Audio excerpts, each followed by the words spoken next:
Every week, you pull wet clothes from the washer and drape them over a rack or toss them into a machine that costs you real money every single cycle.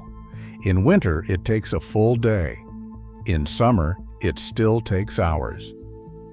But there is a plant growing in every marsh and drainage ditch on this continent whose fluff pulls moisture out of fabric so fast that clothes dry in roughly half the time. Indigenous nations used it for centuries. The military collected over 1 million pounds of it during a world war. Then the synthetic fiber industry showed up, and this knowledge went quiet. And by the end of this video, you will know exactly which plant it is, where it grows near you, and why a $4 billion industry needs you to never find out. Hi, I am Harry, and this is Garden Explained with Harry. Think about what you spent on laundry last year, not just detergent, the electricity. The average household clothes dryer in the United States consumes more energy per year than a new refrigerator. The Department of Energy estimates that residential dryers account for roughly 6% of total household electricity use. That is not a small number.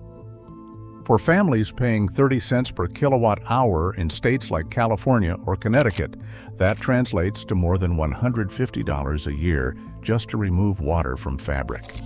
And the machine itself costs between $700 and $1,400. It lasts maybe 10 years if you are lucky. Then you buy another one, and another one. The cycle never ends because the system was designed to never end. Line drying is free, but it is slow. In humid climates, it can take 8 to 12 hours for a pair of jeans to dry on a rack indoors.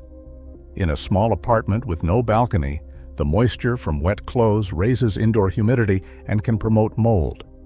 People accept this. They assume there is no space between an expensive machine and a slow clothesline. They assume these are the only two options because nobody told them otherwise. But for most of human history, people dried textiles faster than we do now, without electricity, without machines. They used materials that pulled moisture out of fabric and dispersed it into surrounding air. Materials that weighed almost nothing. Materials that grew wild in every wetland on the planet and cost nothing to harvest. One material in particular worked so well that an entire military supply chain was built around it in the 1940s. Here is what that material looks like under magnification. Hollow tubes thinner than a human hair. Each tube has a waxy outer surface that repels liquid water on contact. But the hollow interior creates a capillary channel that draws moisture vapor inward and transports it along the length of the fiber. Pack thousands of these tubes together and you get millions of tiny air pockets. When wet fabric sits against this material, something remarkable happens. Moisture migrates out of the cloth and into the fiber channels. It travels to the surface of the fluff mass. It evaporates into the trapped air pockets at a dramatically accelerated rate compared to open air alone. This is not a new synthetic textile developed in a laboratory. This is not a product sold on late-night television. This grows in marshes and pond edges and drainage ditches and roadside wetlands across every temperate zone on Earth. A single flower head produces up to 400,000 of these fibers. You have driven past it 1,000 times without stopping. This is cattail, Typha latifolia. The brown cigar-shaped heads that children pull apart in autumn and watch the white fluff drift away on the wind. The plant that fills every wet ditch from Maine to Oregon, and from Scotland to Siberia, and from South Korea to New Zealand. That fluff you thought was useless is one of the most effective natural moisture-wicking materials that has ever been measured. When researchers tested its thermal conductivity, they found values between 0.034 watts per meter Kelvin and 0.038 watts per meter Kelvin. In plain language, that means cattail fluff traps heat and manages moisture at levels comparable to commercial fiberglass insulation and superior to cotton batting. Never place loose or encased cattail fluff inside a mechanical tumble dryer or near heating elements. Natural plant down is highly combustible, with fine fibers catching fire from a single spark, and its primary home use should remain strictly limited to passive, ambient drying racks and open-air methods. The hollow fiber structure is the reason. Each tube is a tiny climate management system. It resists liquid water on the outside while channeling vapor through the inside. No synthetic dryer sheet does this. No fabric softener does this. They coat your clothes in chemical residue to reduce static. They do not accelerate drying by a single minute. The ancient record tells a very different story about this plant than the one you grew up hearing, which was no story at all. Haudenosaunee women in what is now upstate New York packed cattail fluff into cradle boards. Infants stayed dry and warm through winters that dropped below -20. The fluff wicked moisture away from skin continuously. Ojibwe families across the Great Lakes region lined moccasins and winter boots with cattail down. Long days of travel through snow, and the feet stayed dry because the fibers pulled sweat away from skin faster than the cold could turn it dangerous. Paiute peoples in the Great Basin used cattail fluff for bedding that regulated temperature and humidity through the night. Dakota nations historically used processed cattail fluff as an emergency external wound dressing to absorb fluid. These were not primitive solutions. These were engineered textile applications developed over thousands of years of empirical testing by people who understood plant fiber architecture better than most modern consumers ever will. European colonists in the 1700s documented what they saw. Settlers along the eastern seaboard recorded indigenous women packing wet garments with cattail fluff and setting them near drying fires. The observation was written down in journals and letters. It was noted as a curiosity. It was not adopted. It was filed away and forgotten because the people doing it did not look like the people writing the records. Then came 1942. Japanese forces swept through Southeast Asia and seized the kapok plantations in Java and the Philippines. Kapok was the filling material used in every life jacket and life preserver in the United States Navy. Overnight, the supply vanished. Sailors were going to sea without functional flotation equipment. The Navy needed a replacement, and they needed it immediately. They tested cattail fluff. It was buoyant. It was water-resistant. It insulated against cold ocean water. It worked. The government launched a nationwide collection campaign. Posters went up in post offices and schools. Civilians across America walked into marshes with burlap sacks and harvested cattail heads by the thousands. Between 1942 and 1944, more than 1 million pounds of cattail fluff were collected and processed into military life preservers. The material performed. The program succeeded. American sailors survived because a wild marsh plant did what a tropical tree used to do. Then the war ended, and what happened next explains why you never heard any of this. The chemical industry pivoted. DuPont and Dow and the entire petrochemical manufacturing sector that had spent 5 years producing materials for war needed peacetime markets. Nylon entered consumer production. Polyester followed. Polypropylene filled every gap. Each of these materials required factories. Each required patents. Each required supply chains with multiple points of profit extraction.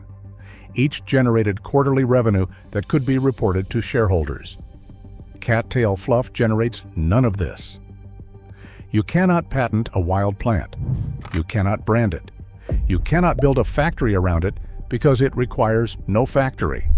A person with a paper grocery bag can walk to the nearest retention pond and harvest enough cattail fluff in one afternoon to last an entire year. There is no transaction. There is no margin. There is no middleman. There is no reason for any corporation to acknowledge that this material exists. Look at the numbers. The global synthetic insulation market exceeds $12 billion annually. Every sleeping bag and winter jacket and insulated wall panel uses petroleum-derived fill material that must be manufactured and shipped and eventually thrown into a landfill where it will sit for 300 years or longer. The fabric softener and dryer sheet industry generates over $4 billion per year worldwide. Procter & Gamble and Henkel and Church and Dwight sell you a chemically coated sheet of polyester to toss into a machine with your wet clothes. It makes the clothes smell like artificial lavender. It does not make them dry faster. You buy another box next month.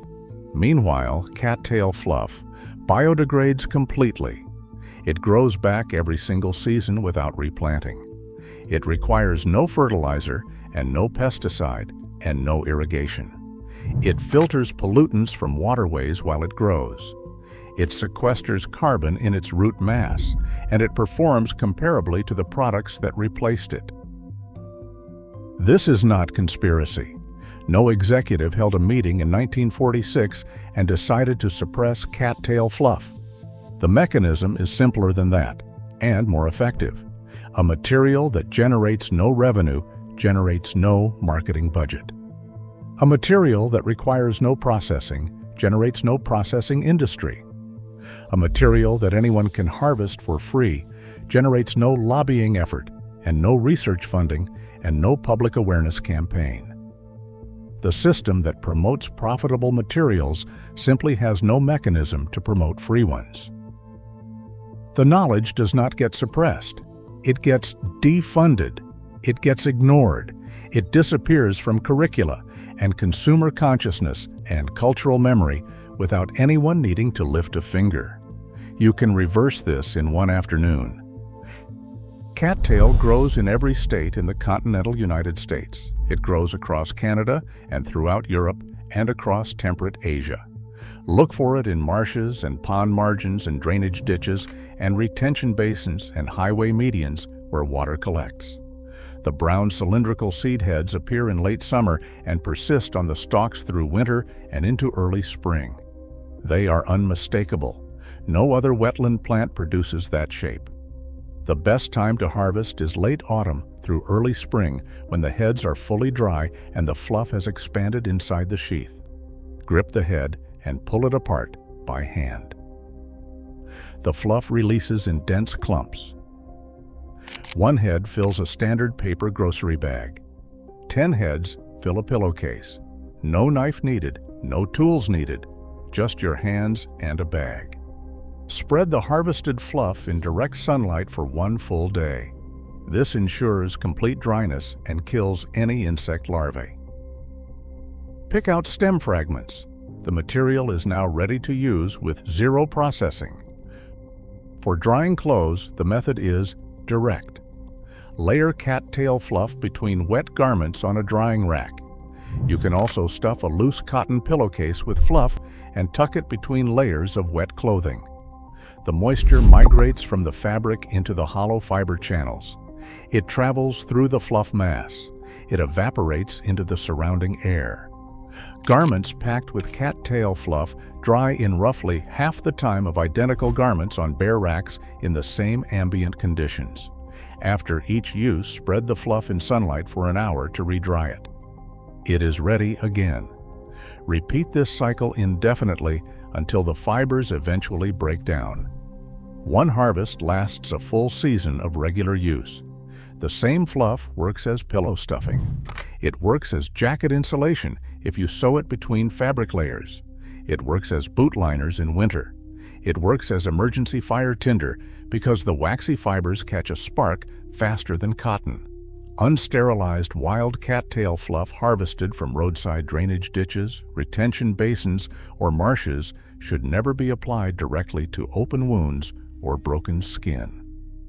Wild plant down harbors environmental mold spores, soil bacteria, and accumulated roadside pollutants, which can cause severe microbial infections or foreign body reactions. One plant, one harvest, no electricity, no subscription, no quarterly earnings call, no shareholder meeting, no plastic packaging, no chemical residue on your children's clothes. The cattail does not care about revenue streams. It does not care about market share. It has been growing in marshes for 60 million years. It grew before humans existed. It will grow after the last dryer breaks down in the last landfill. Right now, while you are watching this, it is standing in a ditch somewhere within a 15-minute drive of your house, producing 400,000 fibers per head, waiting for someone to remember what it can do.